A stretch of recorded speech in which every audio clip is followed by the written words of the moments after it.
मुझे आशा है कि आप सब मुझे स्पष्ट रूप से सुन पा रहे हैं। बराबर? बढ़िया। इस शाम हमारे पास बहुत बातें हैं जिन पर हमें बात करनी है। इसलिए हमने पहली 3 वार्ताओं में जो कुछ कहा वो सब हम अभी नहीं दोहराएंगे।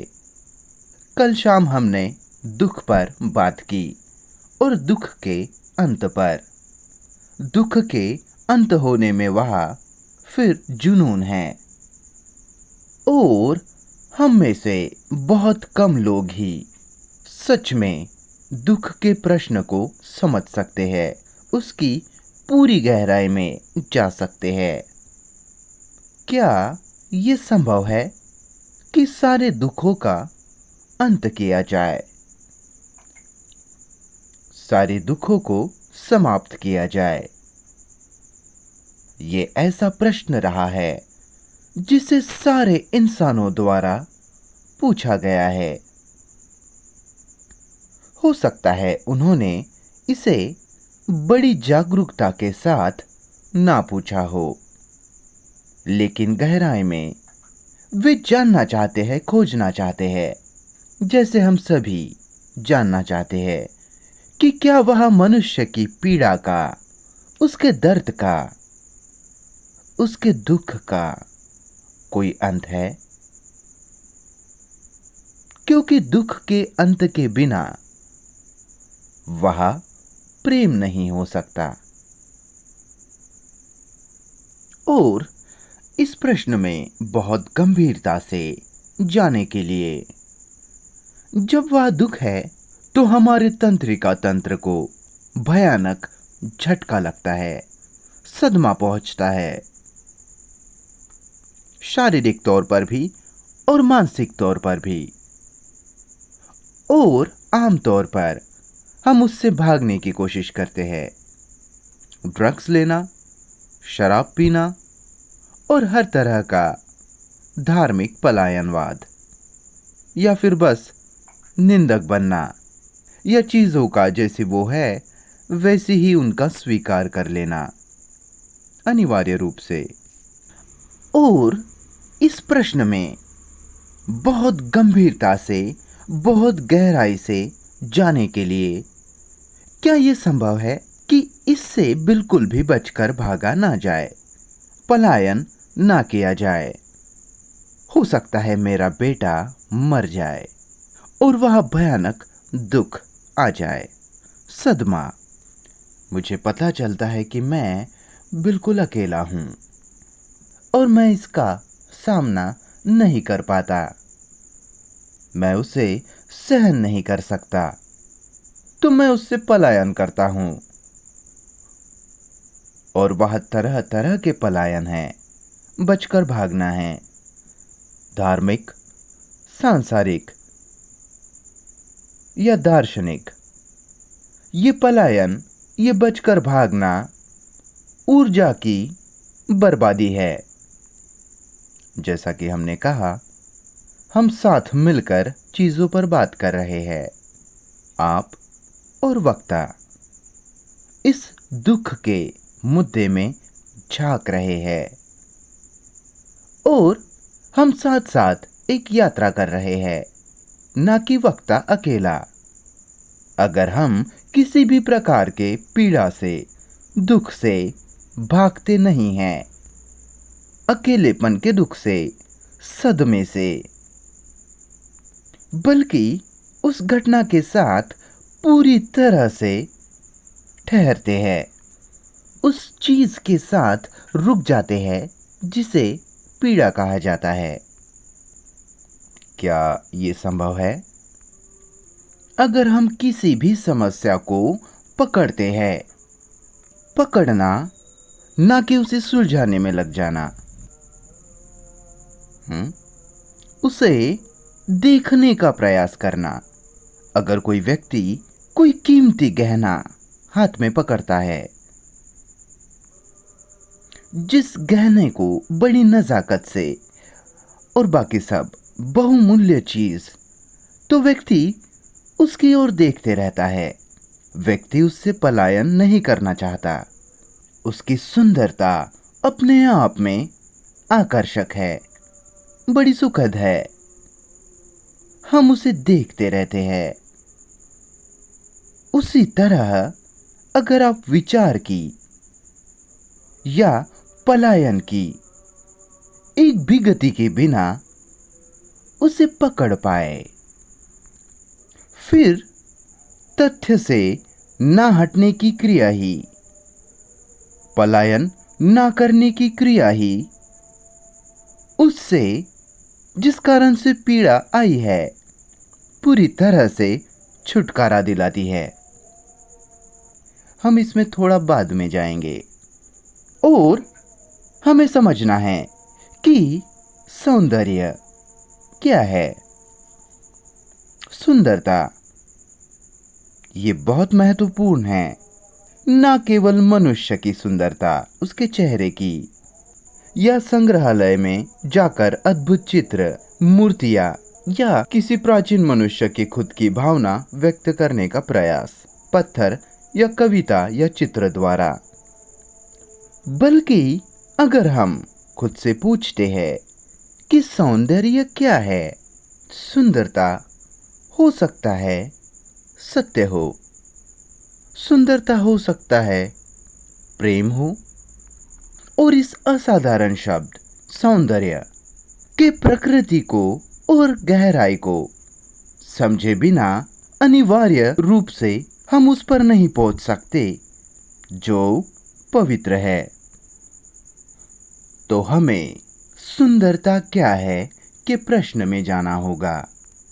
हम मनुष्य के चेहरे की सुंदरता की बात नहीं कर रहे।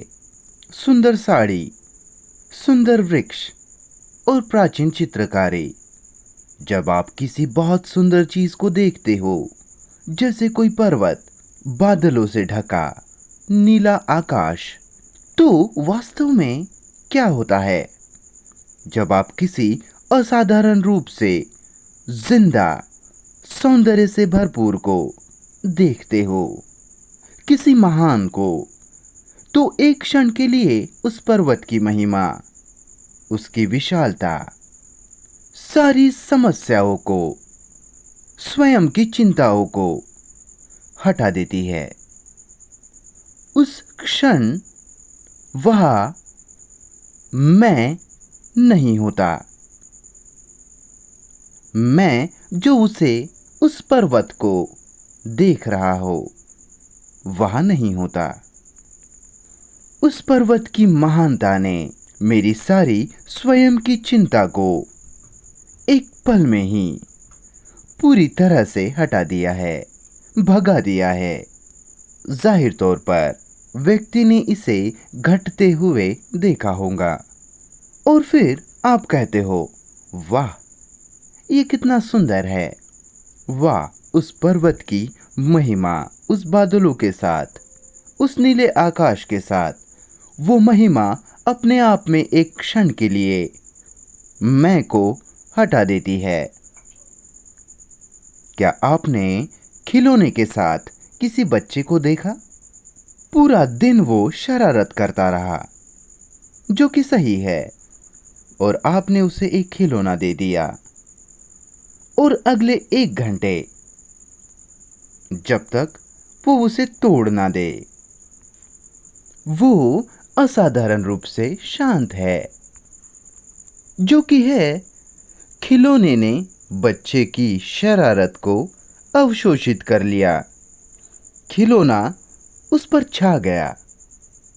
उसी तरह से जब हम कुछ असाधारण रूप से सुंदर देखते हैं, तो वो सुंदरता हमें अवशोषित कर लेती है, जो कि है वह सौंदर्य तब है जब वह कोई स्वयं नहीं होता, मैं नहीं होता।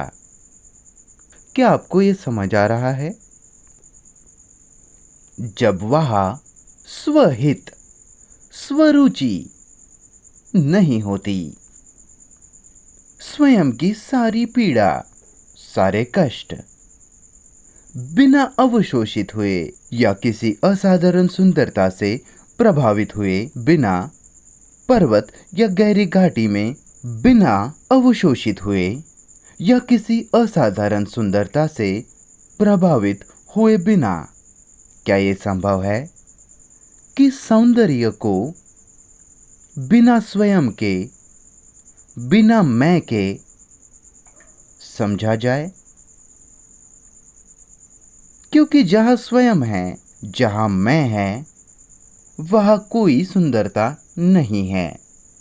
जहाँ स्वरुचि है, स्वार्थ है, वहाँ प्रेम नहीं। और सौंदर्य और प्रेम साथ साथ चलते हैं, वो अलग अलग नहीं है। और जैसा हमने कहा, हमें इस शाम बहुत सी जमीन तय करनी है, तो हमें साथ मिलकर बात करनी होगी कि मृत्यु, मौत क्या है। ये एक पक्की चीज है, चाहे आप अमीर हो या गरीब, अज्ञानी हो या पूरी तरह से पांडित्य से, विद्या से भरे हुए हो। मृत्यु हर मनुष्य को आना तय है, पक्का है।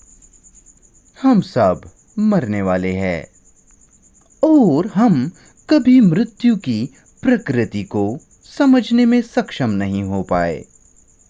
हम हमेशा मरने से डरे हुए हैं।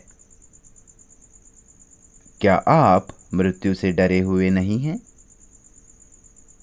और हम मृत्यु के बाद भी निरंतरता की आशा करते हैं, बने रहने की। तो हम साथ मिलकर हमारे खुद के लिए खोजेंगे कि मरना क्या है, क्योंकि हमें इसका सामना करना पड़ेगा। चाहे आप जवान हो या बूढ़े हो, हर व्यक्ति के जीवन में ये एक निश्चित चीज है। और मृत्यु को समझने के लिए हमें जीना क्या है, उसे भी समझना होगा, खोजना होगा। हमारा जीवन क्या है? क्या हम हमारा जीवन बर्बाद कर रहे हैं? बर्बाद से अर्थ है अलग अलग तरह से ऊर्जा बिखेर देना, किसी विशिष्ट पेशे में बिखेरना। क्या हम हमारा संपूर्ण अस्तित्व, एक जीवन बर्बाद कर रहे हैं? क्या आप इसे बर्बाद कर रहे हो? जो अमीर लोग हैं कहते हैं कि हमने बहुत सा पैसा जमा कर लिया है, जिसमें हमें बड़ा मजा आया। या आपके पास कोई खास प्रतिभा हो। प्रतिभा, कौशल धार्मिक जीवन के लिए खतरनाक है। कौशल जो कि एक उपहार है, गिफ्ट है। क्षमता एक योग्यता, किसी खास दिशा में योग्य होना, जो कि विशेषज्ञता है, विशिष्टीकरण है। विशेषज्ञता एक खंडित प्रक्रिया है। तो व्यक्ति को खुद को पूछना होगा कि क्या वो अपना खुद का जीवन बर्बाद कर रहा है। आप अमीर हो सकते हो, आपके पास तरह तरह के विशेष अधिकार हो सकते हैं। हो सकता है आप कोई विशेषज्ञ हो, एक महान वैज्ञानिक हो या व्यापारी। जीवन के अंत में क्या ये सब बर्बादी है? सारी मुश्किलें, दुख, सारी असुरक्षा, भयानक चिंता, मूर्खता भरे भ्रम जिन्हें इंसानों ने निर्मित किया, उसके भगवान, उसके सारे संत इत्यादि, क्या ये सब बर्बादी ही रही है? आपके पास हो सकता है पावर हो, शक्ति हो, पद हो। इस सब के अंत में क्या? कृपया देखिए, ये बड़ा गंभीर प्रश्न है जिसे व्यक्ति को खुद से पूछना होगा। कोई दूसरा इसका जवाब नहीं दे सकता सिवाय आपके खुद के। तो हमने जीना मरने से अलग कर दिया। ये मरना व्यक्ति के जीवन के अंत में रखा गया है। जितना दूर हो सके उतना दूर, लंबा समय का अंतराल। लेकिन इस लंबे सफर के अंत में हम मर जाते हैं। और वो क्या है जिसे हम जीना कहते हैं? पैसा कमाना, 9 से 5 रोज ऑफिस जाकर दफ्तर जाना, ज्यादा समय काम करना, या तो ऑफिस में या फैक्ट्री में या प्रयोगशाला में, और अंतहीन संघर्ष, भय, चिंता, अकेलापन, निराशा, तनाव, अस्तित्व का ये पूरा तरीका जिसे हम जीवन कहते हैं, जीना कहते हैं। क्या यही जीना है? मनुष्य का ये भयानक कष्ट, उसका अंतहीन संघर्ष, और इसे ही हम पकड़े रखते हैं। इस जीवन को दुख कहा जाता है। पीड़ा, चिंता, टकराव, हर तरह के धोखे, छल, भ्रष्टाचार। जहां कहीं भी स्वरुचि होगी वहां भ्रष्टाचार होगा ही, और इसे ही हम जीवन कहते हैं। और हमें ये पता है, हम इस सब से बहुत परिचित है। ये हमारा रोज का अस्तित्व है। कोई भी हमें इससे धोखा नहीं दे सकता। और हम मरने से भयभीत है, डरे हुए हैं। जो कि है, जो सब चीजें हम जानते हैं उन्हें जाने देना, जिन्हें हमने अनुभव किया है, जमा किया है, एकत्रित करके रखा है। प्यारा फर्नीचर जो आपके पास था, आपका चित्रों का सुंदर संग्रह। मृत्यु आकर कहती है कि आप इसमें से अब कुछ भी साथ नहीं ले जा सकते। और हम परिचित से, जाने हुए से चिपके रह जाते हैं, और अपरिचित से, अनजाने से भयभीत है, डरे है। हम पुनर्जन्म का आविष्कार कर सकते हैं कि हम अगले जन्म फिर से जन्म लेंगे, लेकिन हम कभी खोजबीन नहीं करते कि वो क्या है जिसका अगले जन्म होगा।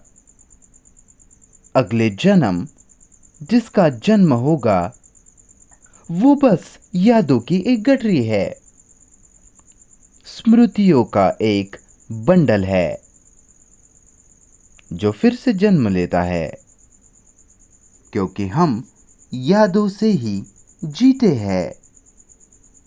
हम अर्जित किए गए या विरासत में मिले ज्ञान के द्वारा ही जीते हैं, और वही ज्ञान है जो हम हैं। मैं बस अतीत के अनुभव का, विचारों इत्यादि का ज्ञान हूं। वही है जो मैं है, स्व है। हो सकता है मैं हर किसी में एक किसी दिव्य का, ईश्वरीय का आविष्कार कर सकता है, लेकिन फिर भी वह विचार की ही गतिविधि होंगी। और जैसा हमने एक दूसरे दिन कहा कि विचार सीमित है, तो यही हमारा जीवन है। इसे ही हम जीना कहते हैं। खुशी और दुख, इनाम और सजा, यही हमारा जीवन है। और मृत्यु मतलब इस सब का अंत उन सब चीजों का जिसका हमने विचार किया है, एकत्रित किया है, रस लिया है, मजे लिए हैं और हमें इस सब से लगाव है। व्यक्ति का अपने परिवार से लगाव है, एकत्रित किए हुए पैसों से, एकत्रित किए हुए ज्ञान से, विश्वास जिनके साथ व्यक्ति जिया है, आदर्शों से हमारा लगाव है, हमारा इन सब से लगाव है। और मौत आकर कहती है कि बस ये इन सब का अंत है बच्चे। अब प्रश्न है कि क्या मस्तिष्क ने जीने को अलग कर दिया है? जीना जो कि टकराव इत्यादि है, और मृत्यु, क्यों ये विभाजन आया है? बराबर, क्या ये विभाजन अस्तित्व में तब होता है जब वह लगाव हो। कृपया देखिए, जैसा हमने कहा, हम साथ मिलकर बात कर रहे हैं, हम उस चीज को साझा कर रहे हैं जिसके साथ इंसान लाखों साल जिया। जीना और मरना, तो हमें साथ मिलकर चीजों का परीक्षण करना होगा, ना कि विरोध, ना कि ये कहना कि मैं पुनर्जन्म पर विश्वास करता हूं, जिस कारण मैं वैसे जीता भी हूं। मेरे लिए वही महत्वपूर्ण है। तब फिर हमारे बीच के संवाद का अंत हो जाता है। लेकिन अगर हम सच में इस प्रश्न में कि जीना क्या है जाते हैं कि खुद के जीवन की बर्बादी क्या है और मरना क्या है, व्यक्ति के लगाव है, वो लगाव में है बहुत सारी चीजों को लेकर, गुरु, जमा किया हुआ ज्ञान, खुद के बेटे बेटी या यादें इत्यादि से। वो याददाश्त आप है, आपका पूरा दिमाग यादों से भरा पड़ा है, न केवल हालिया घटनाओं को लेकर, बल्कि वो यादें भी जो गहराई में स्थायी है। याद जो जानवरों से, वानर से, हम उस याददाश्त का हिस्सा है और हम इस समग्र चेतना से जुड़े हुए हैं। बराबर, ये एक तथ्य है। और मृत्यु आकर कहती है कि ये आपके लगाव का अंत है और हम उससे डरे हुए हैं, उस सब से पूरी तरह से आजाद होने से डरे हुए। और वही मृत्यु है, हर वो चीज जो आपके पास एकत्रित है उसे काट देना। हम ऐसी इजाद, ऐसा आविष्कार कर सकते हैं कि हाँ, मैं फिर से जन्म लूंगा।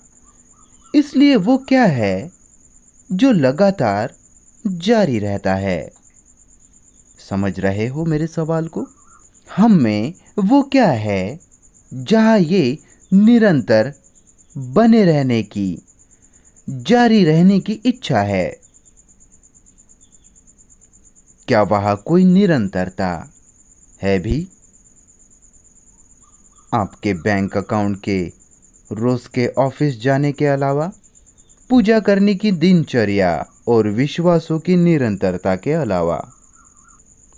लेकिन वे सब विचार द्वारा निर्मित किए गए हैं और विचार सीमित होने के कारण टकराव ला रहा है।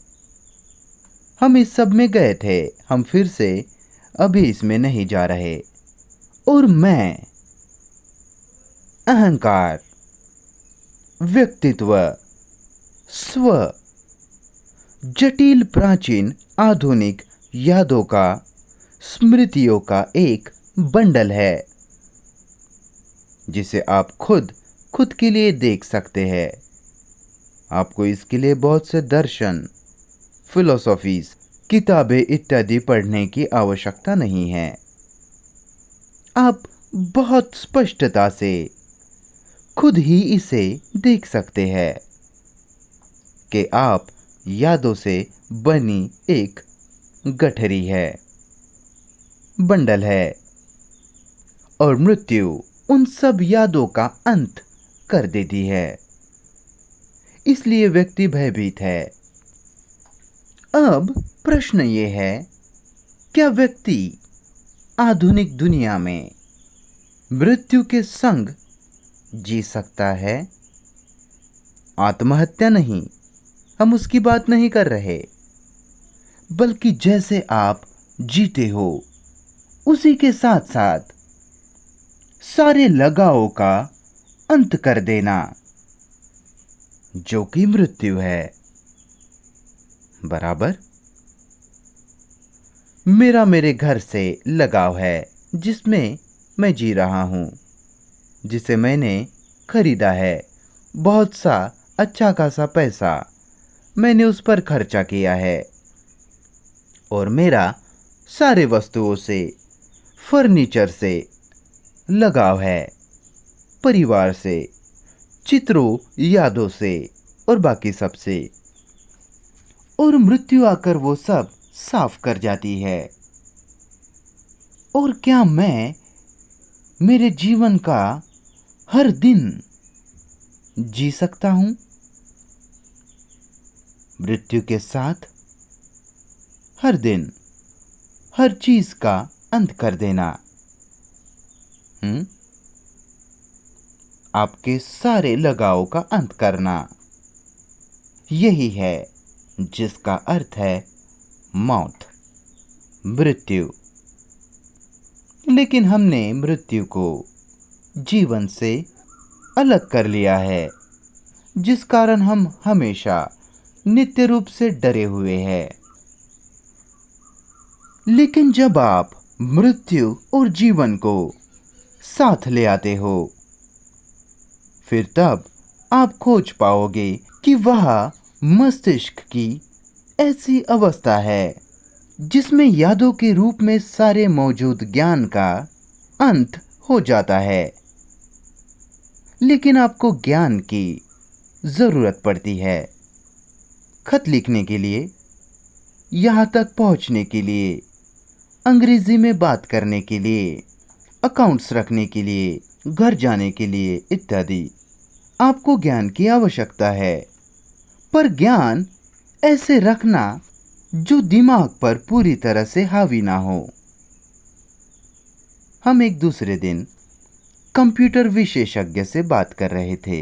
कंप्यूटर को प्रोग्राम किया जा सकता है और वह उन यादों को खुद के भीतर संग्रहित करता है, और इसमें कंप्यूटर उन सब यादों को खुद के भीतर से निकाल भी सकता है, किसी डिस्क में या कागज पर, और खुद को खाली भी कर सकता है, ताकि उसे फिर से आगे रीप्रोग्राम किया जा सके, अनुदेशित किया जा सके फिर से। समझ रहे हो? तो क्या दिमाग ज्ञान का इस्तेमाल तभी करे जब जरूरी हो, जब जरूरत हो, लेकिन सारे ज्ञान से स्वतंत्र हो, जो कि है हमारा दिमाग हर समय रिकॉर्डिंग किए जा रहा है।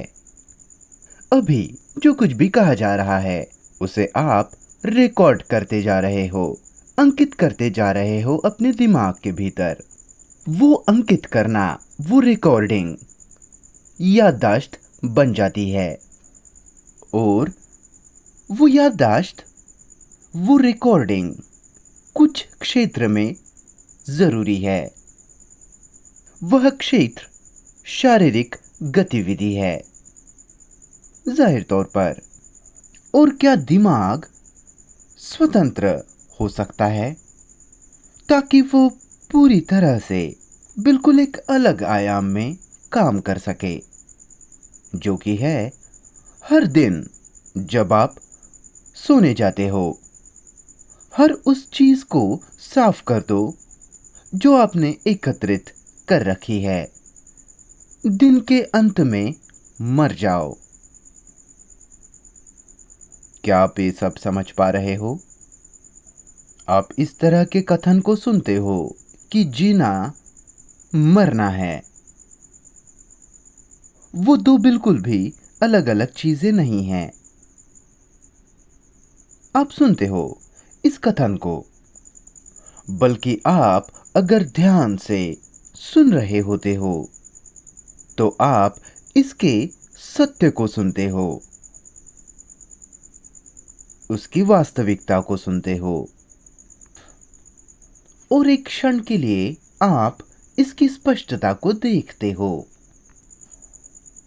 और फिर वापस आ जाते हो। आपके लगाव है, आप फिर शुरू कर देते हो। आप जानते ही हो बाकी सब।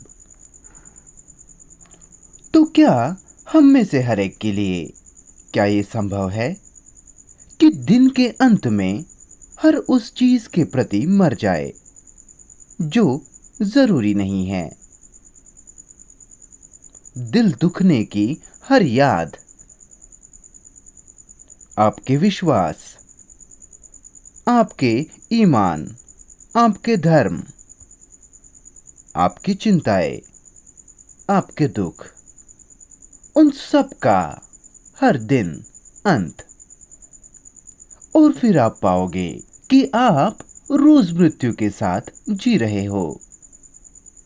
मृत्यु से अर्थ है समापन, समाप्त, अंत। और व्यक्ति को इस समापन के प्रश्न में भी सच में जाना होगा। हम किसी भी चीज का पूरी तरह से अंत नहीं करते, क्योंकि हम फायदा देखते हैं कि उसे अंत करने में हमारा क्या फायदा होगा। कोई पुरस्कार, कोई प्रतिफल, इनाम, बिना किसी भी भविष्य की कल्पना के स्वेच्छा से अंत कर देना। और आधुनिक दुनिया में ऐसा जीना संभव है। वही समग्रता से जीने का तरीका है, जिसमें जीना और मरना हर समय घटित हो रहा है। फिर हमें साथ मिलकर प्रेम क्या है पर भी चर्चा करनी है। क्या प्रेम अनुभूति है? क्या प्रेम चाह है, इच्छा? क्या प्रेम मजा है, खुशी? क्या प्रेम विचार द्वारा निर्मित है? क्या आप अपनी पत्नी से प्रेम करते हो या अपने पति से, बच्चों से? क्या प्रेम ईर्ष्या है, जलन? ना मत कहिए आप ईर्ष्या से भरे हो, ईर्ष्यालु हो। क्या प्रेम भय है, चिंता, पीड़ा और बाकी सब? तो क्या है प्रेम? और बिना उस गुण के, उस खुशबू के, उस लौ के, उस ज्योत के बिना, चाहे आप बहुत अमीर हो सकता है आपके पास सारे अधिकार हो, पद हो, प्रतिष्ठा हो, जीवन के बारे में वो सारा पदानुक्रमित दृष्टिकोण, लेकिन बिना प्रेम के आप बस खाली खोल हो। तो हमें इस प्रेम के प्रश्न में जाना होगा। अगर आपने अपने बच्चों को प्रेम किया तो क्या वहां युद्ध होंगे? अगर आपने अपने बच्चों से प्रेम किया तो क्या आप उन्हें युद्ध के माध्यम से अपंग होने दोगे? दूसरों की जानें लेना, जख्म पहुंचाना और बाकी सब। जहां महत्वाकांक्षा है वहां प्रेम हो नहीं सकता। कृपया इस सब का सामना कीजिए। पर हम ये नहीं करेंगे क्योंकि हम दिनचर्या में फंसे हुए हैं, दोहराव की अनुभूति में, जैसे सेक्स, संभोग इत्यादि। तो प्रेम का मजे से, खुशी से किसी भी तरह का कोई संबंध नहीं। प्रेम विचार द्वारा निर्मित नहीं, जिस कारण से वह दिमाग के ढांचे के भीतर नहीं है। ये कुछ ऐसा है जो पूरी तरह से दिमाग के बाहर है, क्योंकि दिमाग उसकी प्रकृति और बनावट के साथ अनुभूति का साधन है। तंत्रिका, प्रतिक्रियाएं इत्यादि। जहां केवल अनुभूति है, वहां प्रेम अस्तित्व में नहीं हो सकता। याददाश्त प्रेम नहीं है। और हमें देखना है कि धर्म क्या है। फिर से ये एक बड़ा जटिल प्रश्न है। मानव जाति ने, मनुष्य ने बहुत पहले ही ये खोज लिया था कि वह कुछ है जो भौतिक जगत से परे है, रोज के जीवन की परेशानियों से परे, दुख और मजे से परे। उसने हमेशा कुछ परे की खोज की है। पहले इस आकाश में गरज, गड़गड़ाहट ईश्वर की आवाज थी। फिर उसने वृक्षों की, पत्थरों की पूजा की। पुरातन लोग अभी भी करते हैं, दूर गांवों में, इन सड़े और बदसूरत और क्रूरतापूर्ण अमानुषिक शहरों से दूर। वे अभी भी पत्थरों की पूजा करते हैं, वृक्षों की, छोटे चित्रों की। और मनुष्य खोजना चाहता है कि क्या वहाँ सच में कुछ ऐसा है जो पवित्र है। और पुरोहित आकर कहता है कि मैं आपको दिखाऊंगा कि वो क्या है, मैं आपको बताऊंगा, जैसे गुरु करता है। और अनुष्ठान और फैंसी कपड़े पश्चिमी पुरोहितों के, उनके अनुष्ठान, उनके दोहराव, उनकी किसी खास चित्र की, छवि की पूजा। और आप लोगों के पास अपनी अलग छवियां है, या फिर आप उन सब पर विश्वास ही नहीं करते हो। कहते हो कि मैं नास्तिक हूँ, मैं भगवान को नहीं मानता, मैं मानवीय हूँ, मानवतावादी हूँ।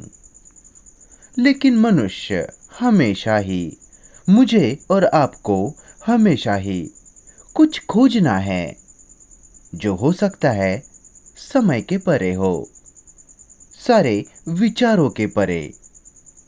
तो हम साथ मिलकर खोजने जा रहे हैं, हमारे दिमाग का व्यायाम करने जा रहे हैं, हमारे तर्क का, हमारे विवेक बुद्धि का। धर्म क्या है? क्या है धार्मिक जीवन?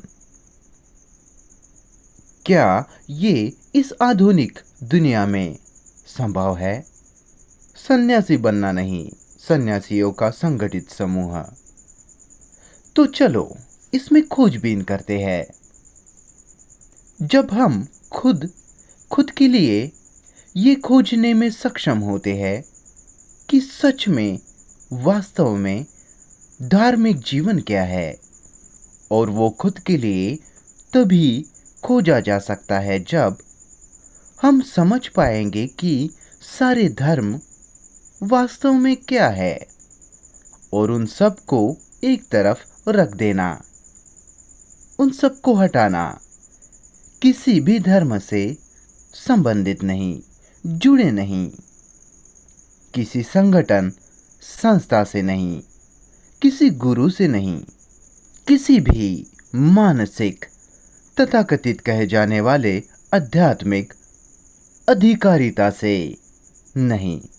कभी भी कोई आध्यात्मिक अधिकारिता, शासन नहीं हो सकता, चाहे कुछ भी हो जाए, कोई आध्यात्मिक सत्ता नहीं हो सकती। ये हमारे द्वारा किए गए अपराधों में से एक अपराध है जो हमने किया है। हमने सत्य और हमारे बीच माध्यम की निर्मित की है। तो हम धर्म क्या है खोजना शुरू करते हैं, और उस खोज की प्रक्रिया में आप धार्मिक जीवन ही जी रहे हो, ना कि उसके अंत में। देखने की, खोजने की, चर्चा की, संदेह करने की, प्रश्न करने की, विश्वास आस्था से हटकर खोजबीन करने की प्रक्रिया अपने आप में ही, आप उस प्रक्रिया में ही पहले ही धार्मिक जीवन जी रहे हो। हम अब ये करने जा रहे हैं। ऐसा लगता है कि हम सारी तर्क बुद्धि, सारी समझ खो देते हैं, स्थिर बुद्धिता खो देते हैं जब बात धर्मों के मुद्दों पर आ जाती है। तब तो हमें तार्किक रहना होगा, तर्क संगत रहना होगा, संदेह से भरे प्रश्न खड़े करने वाले उन सारी चीजों को एक तरफ हटाकर देखना होगा जिन्हें मनुष्य ने ईश्वर के बारे में, मुक्तिदाताओं के बारे में, गुरुओं के बारे में, उनके अधिकारों के बारे में, सब कुछ जो मनुष्य ने निर्मित किया है, बिल्कुल सब कुछ पूरी तरह से हटा दो। वो धर्म नहीं है, वो बस कुछ लोगों द्वारा की गई अधिकारिता की कल्पना है, या फिर आप उन्हें अधिकार देते हो। क्या आपने कभी देखा जहां कहीं भी डिसऑर्डर है, अक्रम है, सामाजिक रूप से, राजनैतिक रूप से, इंसान के संबंध में, इस अक्रम से अगर अक्रम को क्रम में ना लाया गया, अगर डिसऑर्डर को ऑर्डर में नहीं लाया गया, तो इसमें से निकल आता है तानाशाह शासक। आपके पास अभी अभी उसके उदाहरण रहे हैं। इटली में मुसोलिनी और वो पागल इंसान हिटलर इत्यादि। जहां कहीं भी अक्रम है, डिसऑर्डर है, राजनीतिक रूप से, धार्मिक रूप से हमारे जीवन में, तो आप अधिकारी सत्ता निर्मित करोगे। शासन के लिए, अधिकार के लिए आप जिम्मेदार हो। और वह लोग हैं जो इस सत्ता का, शासन का, इस अधिकारिता का स्वीकार करने को ही बैठे हैं। तो साथ मिलकर हम देखने वाले हैं कि धर्म क्या है। जहां कहीं भी भय है, डर है, वह अनिवार्य रूप से मनुष्य कुछ ऐसा खोजेगा जो उसे बचाए, जो उसकी सुरक्षा करे, जो उसे निश्चितता के भाव में रख सके। संपूर्ण सुरक्षा, क्योंकि मूल रूप से वह डरा हुआ है, और उस भय में से हम भगवानों का, ईश्वरों का आविष्कार करते हैं। उस भय में से ही हम सारे अनुष्ठानों का और सारी सर्कस का निर्माण करते हैं, जो धर्म के नाम पर चलती जाती है। इस देश में सारे मंदिर, सारे गिरजाघर, चर्च, सारी मस्जिदें विचार द्वारा निर्मित हुई है। हो सकता है आप कहो कि वह प्रत्यक्ष रहस्य उद्घाटन है, ईश्वरीय प्राकट्य है, पर आप कभी उस रहस्य उद्घाटन पर प्रश्न खड़े नहीं करते। आप उसका स्वीकार करते हो। और व्यक्ति अगर तर्क का, स्थिर बुद्धि का इस्तेमाल करता है और सारे अंधविश्वासों को, जिन्हें हमने जमा किया है, वो सब धर्म नहीं है जाहिर तौर पर। क्या आप वो सब एक तरफ हटा सकते हो, खोजने के लिए कि धर्म की प्रकृति क्या है?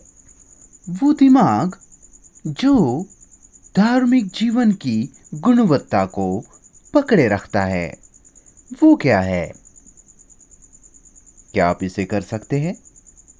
एक डरे हुए मनुष्य होने के बावजूद ना अधिकार, ना भ्रम, कल्पना बनाना, बल्कि डर का सामना करना, जिसके बारे में हमने एक दूसरे दिन चर्चा की। डर मानसिक रूप से पूरी तरह गायब हो सकता है जब आप उसके साथ ठहरते हो, रुकते हो, उससे भागने का प्रयास नहीं करते, जब आप उसे अपना संपूर्ण ध्यान देते हो। ये एक रोशनी जैसा है, एक लाइट जो डर पर प्रकाश फेंकता है, एक चमकती रोशनी, और फिर वो डर पूरी तरह से गायब हो जाता है। और जब डर नहीं होता तो वह फिर ईश्वर भी नहीं होता, रिवाज नहीं होते, धार्मिक क्रियाएं, अनुष्ठान नहीं होते, सब कुछ अनावश्यक बन जाता है, मूर्खतापूर्ण। वही अधार्मिक है। चीजें जिन्हें विचार ने निर्मित किया है अधार्मिक हो जाती है, क्योंकि विचार बस भौतिक प्रक्रिया है, अनुभव, ज्ञान, यादों पर आधारित, जो कि भौतिक प्रक्रिया है। और जब विचार सारी बेसिर पैर कथा निर्मित करता है, संपूर्ण धर्मों के ढांचे को बनाता है, संगठित, जिन धर्मों ने पूरी तरह से अपने अर्थ खो दिए हैं, जिन्हें कोई अर्थ नहीं रह गए, क्या आप वो सब हटा सकते हैं स्वेच्छा से, ना कि उसके अंत में किसी पुरस्कार, किसी इनाम के इंतजार में? क्या आप ये करोगे? जब आप ये करते हो तो हम पूछना शुरू कर सकते हैं कि धर्म क्या है? क्या वह कुछ ऐसा है जो सारे समय के, सारे विचार के परे हो? आप ये प्रश्न पूछ सकते हो, लेकिन अगर विचार कुछ ऐसा निर्मित करता है जो उस प्रश्न के परे हो, तो ये अभी भी भौतिक प्रक्रिया है। हमने कहा विचार भौतिक प्रक्रिया है क्योंकि वह दिमाग के भीतर, दिमाग की कोशिकाओं में पोषित होता है, जीवंत रहता है। वक्ता कोई वैज्ञानिक नहीं है, पर ये आप अपने भीतर देख सकते हैं, अपने खुद के दिमाग की गतिविधि को देखते हुए, जो कि गतिविधि विचार की है। तो अगर हम उन सबको स्वेच्छा से, आराम से, बिना किसी प्रतिरोध के एक तरफ हटा देते हैं, फिर आप अनिवार्य रूप से पूछोगे कि क्या वह कुछ ऐसा है जो समय और स्थान के परे हो? क्या वह कुछ ऐसा है जो कभी पहले किसी भी मनुष्य द्वारा देखा ना गया हो? क्या वह कुछ ऐसा है जो अमित हो, पवित्र हो? क्या वह कुछ ऐसा है जिसे दिमाग ने कभी स्पर्श ना किया हो? तो अगर आपने पहली सीढ़ी चढ़ ली है, जो कि है इस सभी कचरे को, जिसे धर्म कहा जाता है, उसे हटाना, तो हम खोजने जा रहे हैं। ये इसलिए क्योंकि आपने अपने दिमाग का, तर्क का इस्तेमाल किया है, संदेह का। आप सवाल खड़े कर रहे हो। फिर मेडिटेशन, ध्यान क्या है, क्योंकि ये तथाकथित कहे जाने वाले धर्म का हिस्सा है। क्या है ध्यान? दुनिया में जो शोर चल रहा है उससे बचकर भागना, शांत मस्तिष्क का होना, मौन मस्तिष्क, शांतिपूर्ण मन। और आप जागरूक होने के लिए पद्धतियों का, प्रणालियों का इस्तेमाल करते हो अपने विचारों को नियंत्रित करने के लिए। किसी ढांचे का एक साचा पालथी मारकर बैठना और किसी मंत्र को दोहराते जाना। मुझे उस शब्द का अर्थ बताया गया व्युत्पत्ति शास्त्र के हिसाब से। न बनने पर विचार करना, ये उन शब्दों में से एक है। और अवशोषित करना, सारी मैं केंद्रित गतिविधियों को हटा देना, ये मंत्र का एक वास्तविक मूल अर्थ है। पर हम दोहराते चले जाते हैं और अपने स्वरुचि के मार्ग के साथ चलते जाते हैं, हमारे अहंकारी मार्गों से। तो मंत्र ने अपना अर्थ खो दिया है। तो क्या है ध्यान? क्या ध्यान एक सचेत प्रयास है? आप सचेत रूप से ध्यान का अभ्यास करते हो कुछ पाने के लिए, कुछ हासिल करने के लिए, शांत मन हासिल करने के लिए, मस्तिष्क की अवस्था हासिल करने के लिए, एक दिमाग की स्थिरता की भावना को पाने के लिए। उस ध्यान करने वाले व्यक्ति के बीच और उस व्यक्ति के बीच जो कहता है मुझे पैसा कमाना है इसलिए मैं उसके लिए काम कर रहा हूं, इन दोनों में क्या अंतर है? दोनों ही कुछ पाने के लिए प्रयास कर रहे हैं। वे दोनों ही उपलब्धि के पीछे भाग रहे हैं। एक को आध्यात्मिक उपलब्धि कहा जाता है और दूसरे को सांसारिक उपलब्धि कहा जाता है। वो दोनों उपलब्धि के लाइन में लगे हैं। तो वक्ता के लिए बिल्कुल भी वो ध्यान नहीं है। कोई भी सचेत जानबूझकर स्व इच्छा के द्वारा इच्छा के साथ सक्रिय गतिविधि ध्यान नहीं है। तो व्यक्ति को पूछना होगा कि क्या वह ध्यान है जिसे विचार द्वारा लाया ना गया हो? क्या वह ध्यान है जिसके बारे में आप सचेत ना हो? क्या आपको ये सब समझ आता है? कोई भी जानबूझकर की गई ध्यान की प्रक्रिया ध्यान नहीं है, ये स्पष्ट है। आप अपनी बची जिंदगी पालथी मारकर बैठ सकते हो और बाकी का व्यापार, सांसें इत्यादि ले सकते हो, लेकिन आप उस दूसरी चीज के आसपास भी नहीं पहुंच पाओगे, क्योंकि वो जबरदस्ती किया गया हुआ प्रयास है कुछ परिणाम हासिल करने के लिए। कारण और परिणाम, लेकिन परिणाम कभी कारण नहीं बनता। तो ये एक चक्र है जिसमें आप फंसे हो। तो क्या वह ध्यान है जिसे इच्छा ने निर्मित ना किया हो, जो प्रयास के द्वारा ना हो? वक्ता कहता है कि हाँ वह है। आपको इस पर विश्वास करने की जरूरत नहीं। इसके विपरीत आपको इस पर संदेह करना होगा, इस पर प्रश्न खड़े करने होंगे।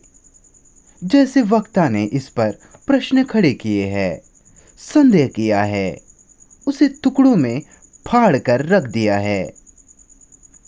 क्या वह ध्यान है? जो आविष्कार ना हो, इजाद ना हो, संयोजित ना हो।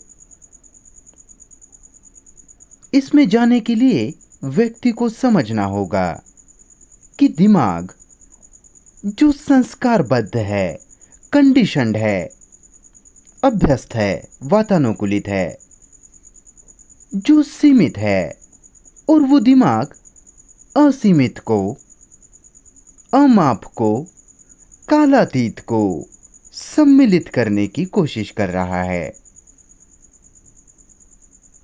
अगर ऐसा कुछ कालातीत है तो, और उसके लिए ध्वनि को, आवाज को समझना महत्वपूर्ण है। आवाज और शांति साथ साथ जाते हैं। अगर आप आवाज को नहीं समझ सकते, आवाज की गहराई को, पर हमने आवाज को शांति से, मौन से अलग कर दिया है। आवाज शब्द है। आवाज आपके दिल की धड़कन है। ब्रह्मांड आवाज से भरा है। ब्रह्मांड से अर्थ है इस विश्व से, पूरी पृथ्वी से, सारे स्वर्ग, संपूर्ण आकाश, लाखों तारों से। लाखों तारे आवाज से, ध्वनि से भरे हैं। जाहिर रूप से आपको इसके बारे में जानने के लिए वैज्ञानिकों की जरूरत नहीं। और हमने उस आवाज को न सहने योग्य बना दिया है, कुछ असहनीय बना दिया है। तो हम ऐसा दिमाग पाना चाहते हैं जो मौन हो, शांतपूर्ण हो। पर जब आप आवाज को सुनते हो तो वह सुनना ही अपने आप में शांति है। शांति और आवाज दोनों अलग नहीं हैं। तो ध्यान ऐसा कुछ है जो आयोजित ना हो, जिसकी इजाद की गई ना हो। ध्यान की शुरुआत इस पहले कदम से होती है, जो कि है अपने सारे जख्मों से, चोटों से स्वतंत्र होना। मानसिक चोटों से, मनोवैज्ञानिक जख्मों से, अपने सारे एकत्रित भय से स्वतंत्र होना। चिंताओं से, अकेलेपन से, निराशा से, दुख से। ये नींव है। ये पहला कदम होना चाहिए, और पहला कदम ही आखिरी कदम है। अगर आप ये पहला कदम लेते हो तो बस ये खत्म हो गया। लेकिन आप वो पहला कदम लेने में अनिच्छुक है। आप वो पहला कदम लेना नहीं चाहते, क्योंकि हम स्वतंत्र नहीं रहना चाहते। हमें निर्भर रहना है। पावर, शक्ति पर निर्भर, दूसरों पर निर्भर, पर्यावरण पर निर्भर, हमारे अनुभव पर, ज्ञान पर। हम हमेशा निर्भर रहना चाहते हैं और कभी भी निर्भरता से स्वतंत्र होना नहीं चाहते।